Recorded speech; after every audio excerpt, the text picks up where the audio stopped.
Marie Curie.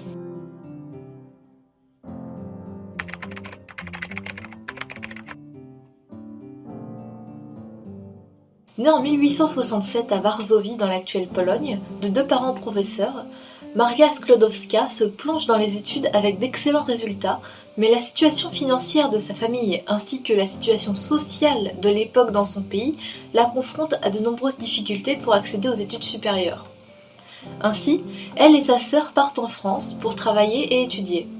Marie s'inscrit donc en 1891 à l'université de la Sorbonne en licence de physique, qu'elle obtient en 1893 avec la mention très bien, ce qui lui permet d'obtenir une bourse pour s'inscrire en licence de mathématiques, qu'elle obtient également. Je suis de ceux qui pensent que la science est une grande beauté. Un scientifique dans son laboratoire est non seulement un technicien, il est aussi un enfant placé devant des phénomènes naturels qui l'impressionnent comme des contes de fées. Après avoir obtenu sa deuxième licence, Marie compte revenir en Pologne, mais obtient alors un contrat pour étudier l'aimantation de divers aciers grâce à l'un de ses professeurs qui la tient en haute estime. En difficulté car le magnétisme n'est pas sa spécialité, Marie fait alors la rencontre d'un spécialiste dans le domaine, Pierre Curie. Ils travaillent ensemble, des liens se développent et ils se marient en 1895.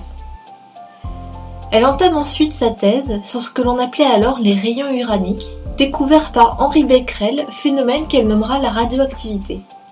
Son mari la rejoint alors dans son étude de l'uranium et ils découvrent ensemble deux nouveaux éléments atomiques, le polonium et le radium.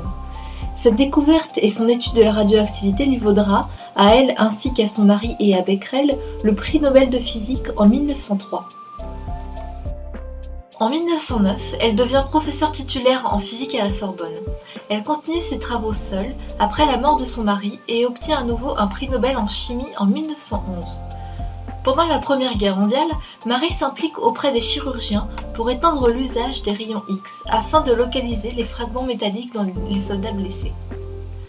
Tout le reste de sa vie, elle s'implique dans l'accès à l'éducation pour tous, défend les droits des femmes et a, à son époque, une grande influence dans la sphère scientifique à l'échelle internationale, intégrant de nombreux groupes intellectuels et échangeant avec d'autres scientifiques de renom comme Albert Einstein.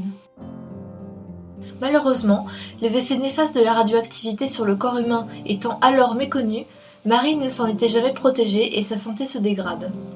Elle finit par être atteinte de leucémie et en décède en 1934.